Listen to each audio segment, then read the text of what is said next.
And you wrote a fantastic article this week, which I Hey, have wait, also wait. discussed.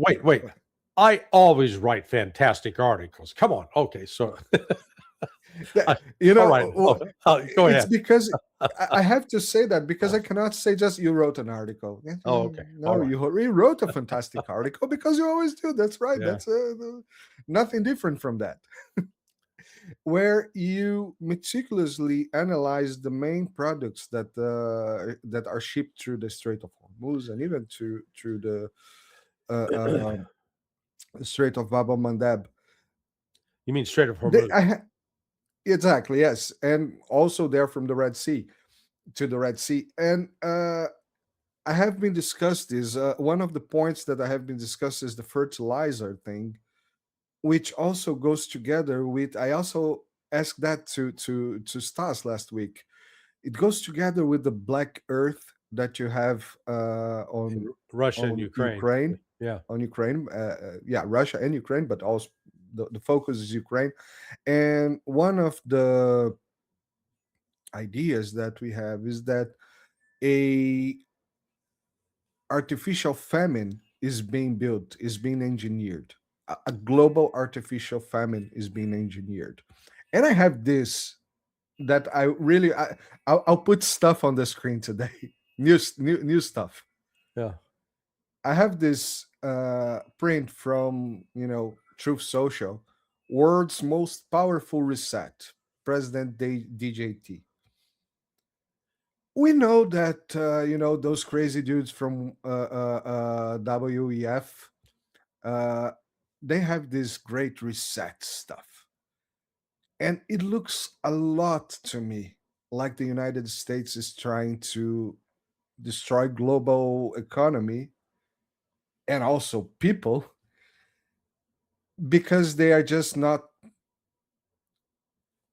pacing in the same pace as the other countries, growing in the same pace. So they're getting outdated. The United States is getting outdated by China, by Russia, by other countries that are coming up.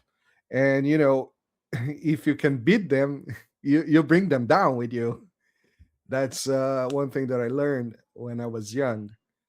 What do you think about that, Larry? Do you think that there is an actual huge plan, not to do something smart, but to do something terribly stupid that will bring the entire planet down?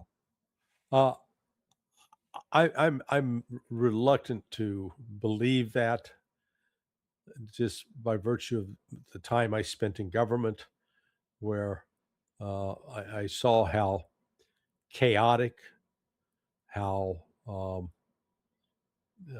that decisions were made not with forethought, and really anticipating what could happen down the road, but that people would make just bad decisions, and then the unexpected consequences that flow from that. So I deal with the reality. The reality is this. When I was growing up, coming out of middle school, high school in the 1970, 71, there's a guy named Paul Ehrlich, and he was predicting catastrophe for the world from population growth. The Population Bomb, I think, was the book. And there's this expectation. This is where the green movement got its birth back in '68. And this desire to control the world's population. Well, now we're at a situation with declining birth rates, particularly in Europe, United States, Russia, and Japan and China in particular, that Brazil as well. We're not going to be looking at a population explosion. We're looking at a population implosion. And so we may wind up in a situation where they quote have too few people. That's now the analysis that's being put out there. The decision, I don't believe that there was some magical hand behind the curtain driving Donald Trump to attack Iran. This uh, this desire to destroy Iran has been simmering for, well, really for since the rise of the Islamic Republic in 1979. And, you know, this may sound simplistic, but I think one of the major reasons for that is Iran was a country that the CIA and British MI6 had engineered the coup. We had installed the Shah of Iran. So that country was essentially under Western control. And then, in a way that we really hadn't been seen since the American Revolution in 1776, this organic movement in Iran rose up and ousted this Western establishment and established a truly independent country.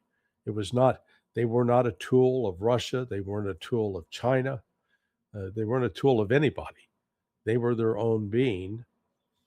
And that sort of led to this incessant desire on the part of the United States to destroy Iran that persists to this day. And now they use the excuse, oh, Iran's trying to get a nuclear bomb. You know, if Iran had never developed a nuclear program of any type, if they were still basically just burning oil, the West would still want to destroy them. So the whole nonsense about a nuclear weapon is just it's a distraction. It's a sideshow.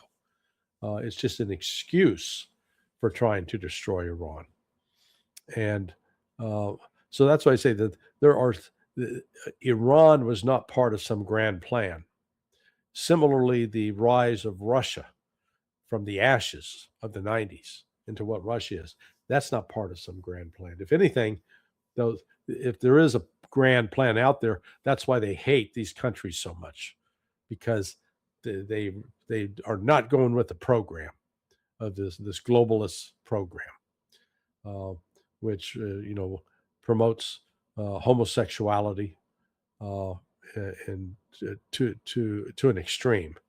And I'm not coming out to say, oh, we need to round up all the homosexuals and incarcerate them. No, nothing like that. But the biological reality is that if the majority of the population becomes homosexual, there is no reproduction, and then the population dies off.